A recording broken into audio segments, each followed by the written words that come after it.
Welcome back. This is Board Game Officer, soldier turned board gamer turned YouTuber. Today we are going to go over Dante Inferno.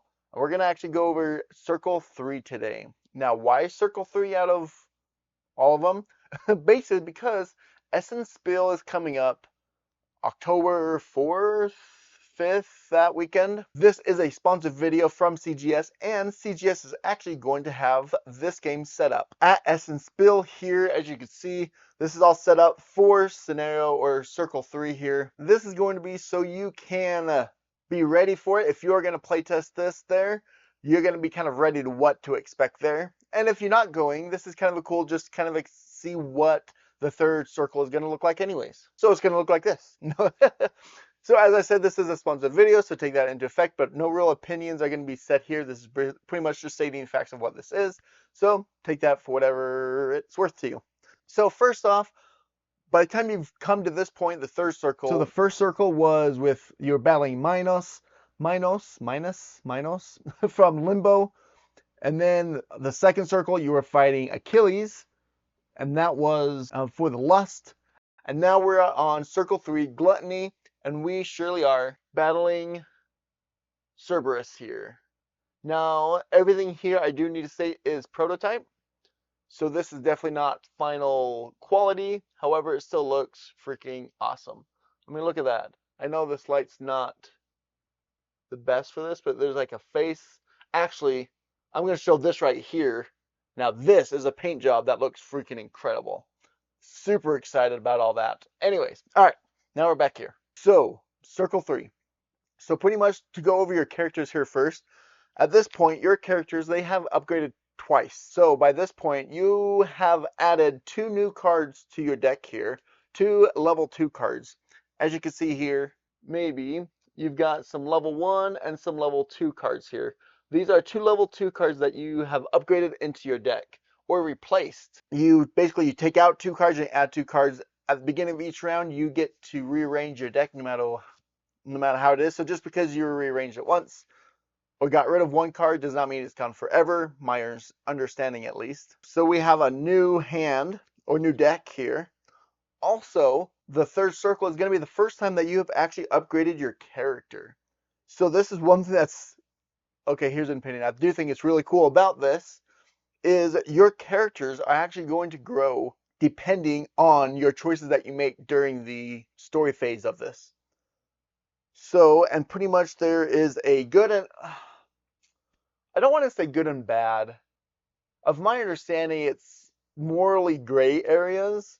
So, of my understanding, there might be some like blatantly good and bad, but also there might be some morally gray of like what goes on. But depending on what you do with your character depends on which character card you're going to upgrade to, which I think is incredible because that really changes who your character is as you go. It's not just like, oh, I'm just upgrading my cards here. Oh, now my character's stronger, so I upgrade my character. No, I mean, yes, you do upgrade your character, but at least at Circle 3, there's actually is the first branch that you can go one way or the other with the heroes there, which I think is super cool. So you're going to have a little bit of updated passive abilities, and you're going to have 2 new cards in your deck. And this is how it's going to be when you sit down at Essen Spiel. This is going to be already set up for you with your new character and new cards in there. You don't have to choose during Essen Spiel. They'll have that all set up. So in this scenario here, you are going to not only have your 4 characters, but you're also going to have Dante. This is not real Dante. This is the Shadow Knight from Chronicles of Junigor, but it's a miniature that I had because they don't have, or I don't have it in this prototype. But you are going to have Dante here that you have to protect. Now, if Dante ever dies within the scenario, that's a game over. So you start with surrounding him here basically. Second, you have the Cerberus. My wife was making fun of me earlier today because I couldn't say it right. Cerberus. Now the Cerberus, his main action, right? You know, like even in video games, you're gonna find like the pattern of the boss. Same thing here with this game. Each boss is gonna have their same pattern.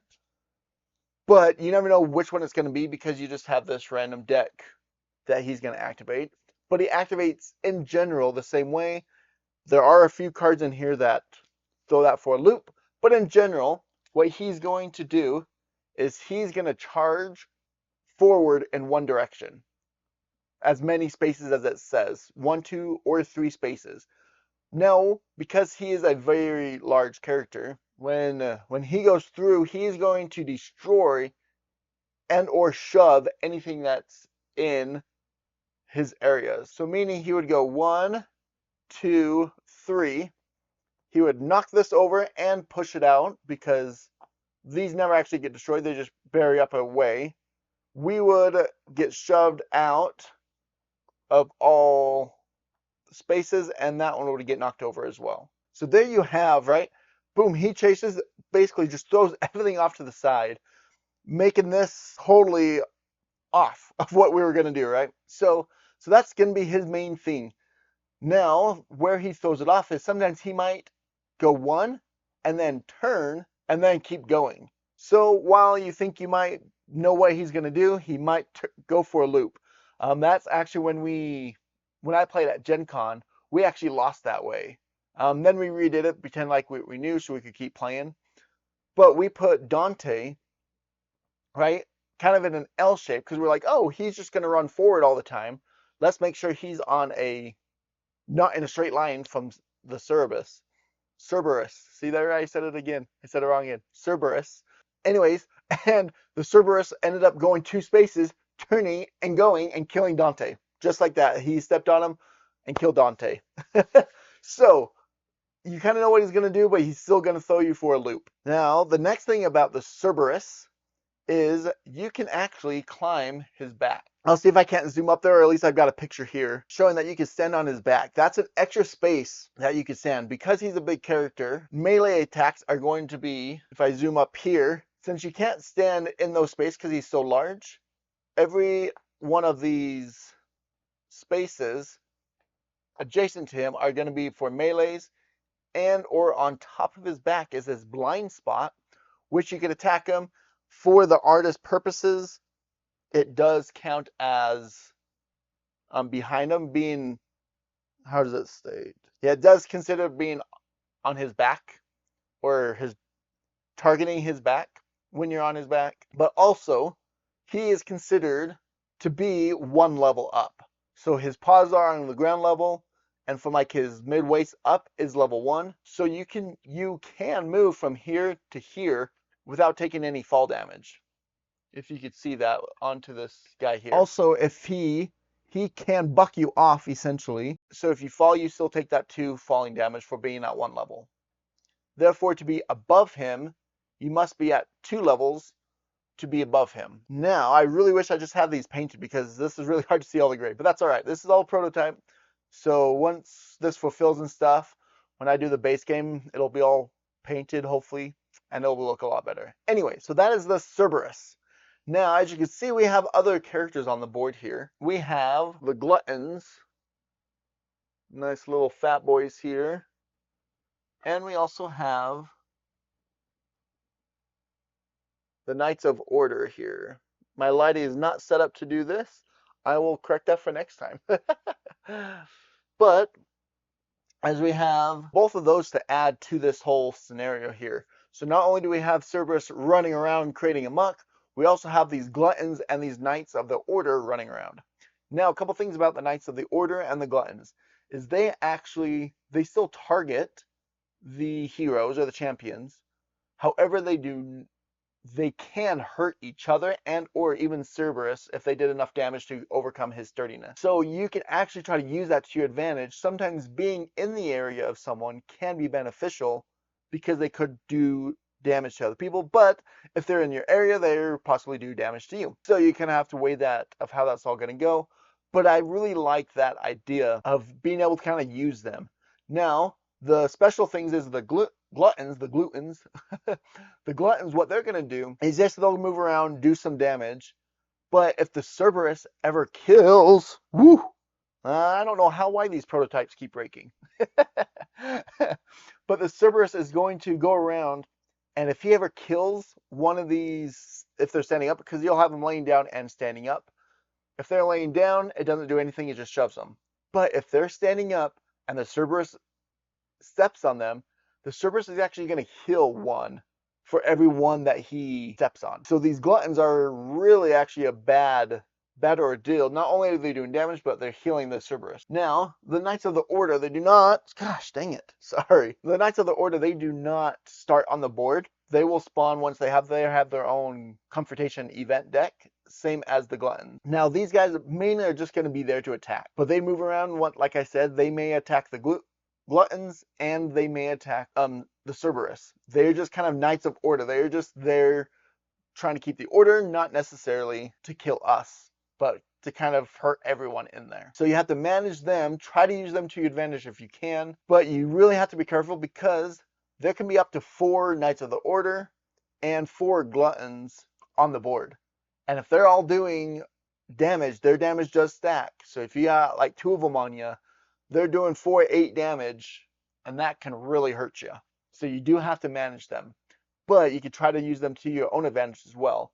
Also, because they actually have event decks, they do not have any reactions. They do not have any attacks, except for when guided by on the event deck. So anytime you kill a Knight of the Order, you are actually just going to remove it from the board. And they have a sturdiness just like anyone else does. So when you get over that sturdiness, they just have that 1 wound health, basically, and they are removed from the board. If you ever kill a glutton, all you're going to do is lay that one down, not remove it from the board. But then as the event deck will tell you to, if any of them are laying down, to raise them up and then to move them, and other ones are going to move and everything. One thing that I forgot to mention here is there are actually 3, at least as of right now for the prototype, there are 3 different winning objectives that you might obtain for this objective, depending on what happened during the story portion. Because, and I'm not going to spoil any of them, what they are, but just letting you know, and you might have multiple different objectives, different ways to win unlocked, basically. Basically, it's going to depend on your choices as you're going throughout the story. Once you get done with the story, it's going to tell you which ones to pick, basically determine how you're going to win this scenario and this circle. There's 3 different ways. So that's another thing that I think is so cool about this game, is that, right, it could, each time you play, it might be a whole new objective that you're trying to do. And if you have a whole new objective, it makes everything different. And so I really enjoy that aspect there. If you are going to Spiel, Essen Spiel, go ahead, make a comment down below. And if you made it to the end of the video, also, if you are going to Essen Spiel and you made it to the end of this video, I need you to go up to Rick, go up to their booth. I don't know if they have a booth number yet, but go up to their booth and say, Board Game Officer is the best. And Rick is obligated to give you a high five. So I want to see how many high fives Rick gets, just because I'm really curious. If you want to know how my experience was demoing this, go ahead and click the link right here, and I will see you later.